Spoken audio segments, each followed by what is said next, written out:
protect ourselves. I got it! Let's all buy Carbon offsets. Plant trees.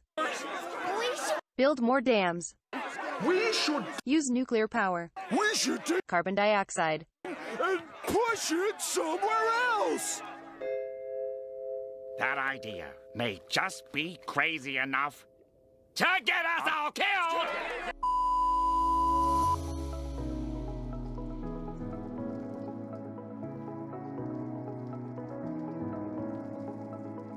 Hi guys, I'm Will Hessert, CEO of Blue Sky, and we are a carbon capture company, and carbon capture is essentially the Patrick Star of climate change solutions. Long story short, climate change is caused by having too much carbon dioxide in the atmosphere. So the best way to stop it is to stop putting extra carbon dioxide in the atmosphere in the form of fossil fuels. Between fossil fuels, agriculture, land use changes, and other things, we're putting about 50 gigatons or 50 billion metric tons of carbon dioxide and equivalents in the atmosphere every single year. And we have to bring that number down to zero by 2050 if we want to avoid the worst effects of climate change. Those things being the worst refugee crisis in human history. In the United Nations plan to go carbon neutral by 2050, one of the biggest parts of their plan is to get up to 10 gigatons a year, 10 billion metric tons, of carbon capture, storage, and utilization, or CCSU, by 2050. Now, CCSU is a very controversial topic because it's often been used as a way to say, hey, look, I know we're putting all this carbon dioxide out in the atmosphere in our coal plant, but we can stop maybe 10% of those emissions by capturing it in the flue gases that come out. However, in the United States, the only reason coal and oil companies were doing this is because of a tax code called 45Q, which rewards you money for capturing carbon dioxide. However, a lot of times these oil and gas companies just pump the carbon dioxide underground for something called enhanced oil recovery, which is essentially just squeezing the last little bit of oil and gas out of the reservoirs, which is essentially using the captured carbon dioxide to get more fossil fuels to create more carbon dioxide, defeating the point, but still getting paid from the government to do it. Lobbyists are good at their job, man. I respect the hustle. But in order to meet the UN's plan, and in order to make sure that we're actually helping put back some of the carbon dioxide we've put into the atmosphere, because we've put too much up there already, we're going to need CCSU at scale. And it's essentially a way to reverse climate change.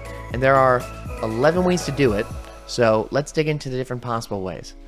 Spoiler alert, one of them is planting trees, because it actually works. However, just not at the scale required for 10 gigatons a year, nor would it happen quickly enough. So we kind of need some technologies that are beyond just planting trees. Let's dig in.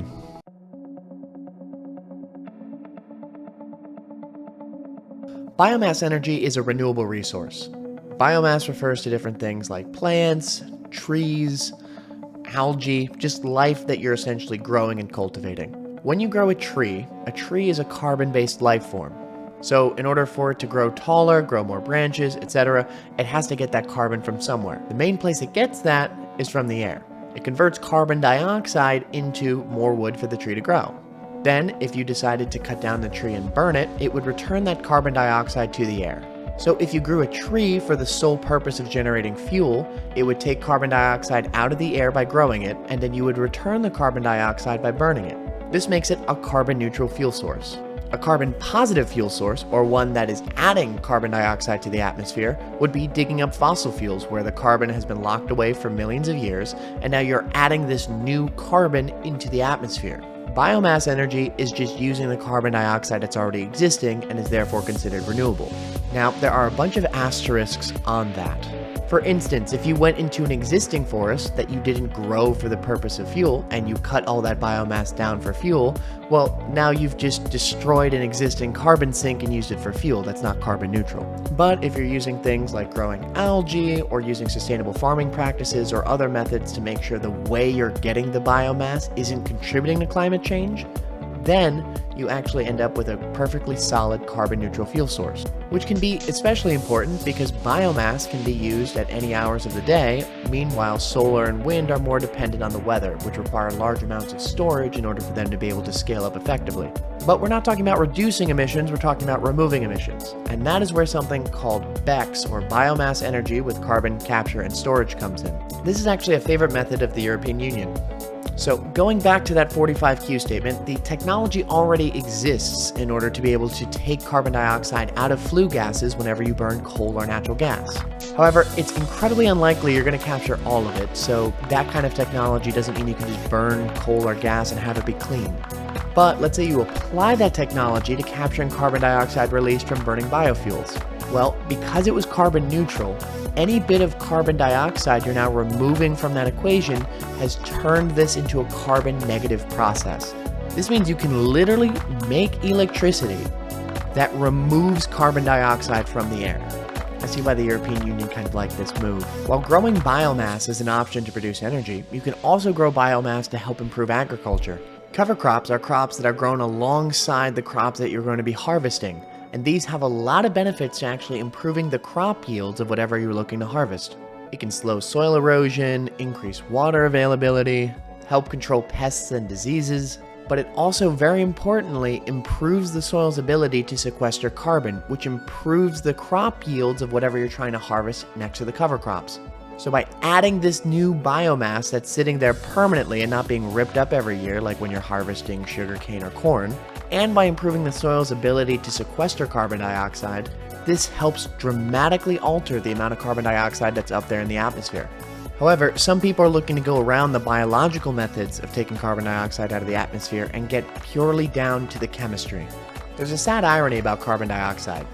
It is more concentrated than it ever has been in the last 800,000 years in the atmosphere, by more than 30%. However, that 30% increase was from about 300 to 400 parts per million. That means if you took 1 million molecules out of the Earth's atmosphere, only 400 of them would be carbon dioxide. So there's way too much carbon dioxide in that it's destroying the planet's climate.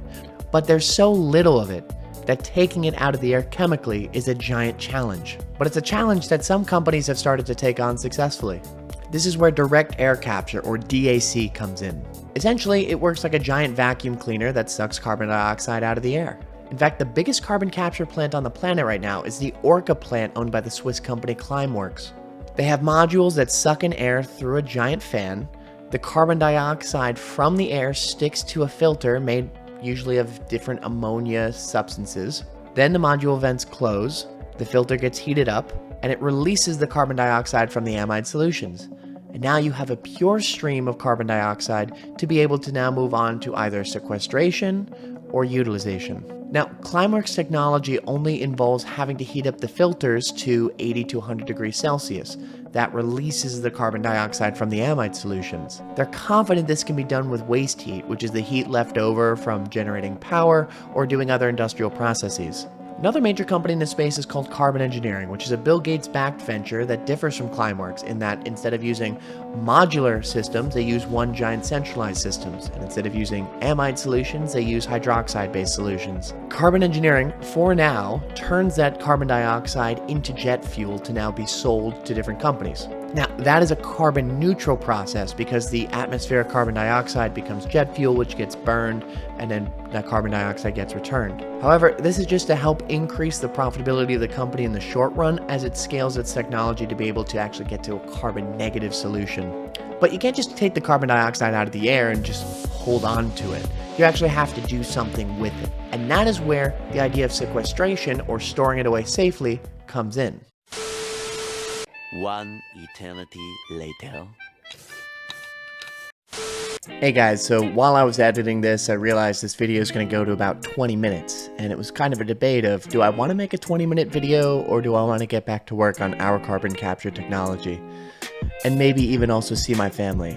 I hope they're good. I haven't talked to them in a very long time. So anyway, this is going to go into 2 parts. So if you want to see the second part where we get into how to safely store carbon dioxide or maybe even use it for cool stuff, make sure you subscribe so you see the next video that comes out in a week or 2. Also, make sure to like, subscribe, share, because any money that this YouTube channel ends up making is going directly into our own carbon capture technologies, where we end up using a lot of the things that we've talked about here and a lot more things we're going to talk about next week. But in the meantime, thank you for your support, and we'll see you on the next one.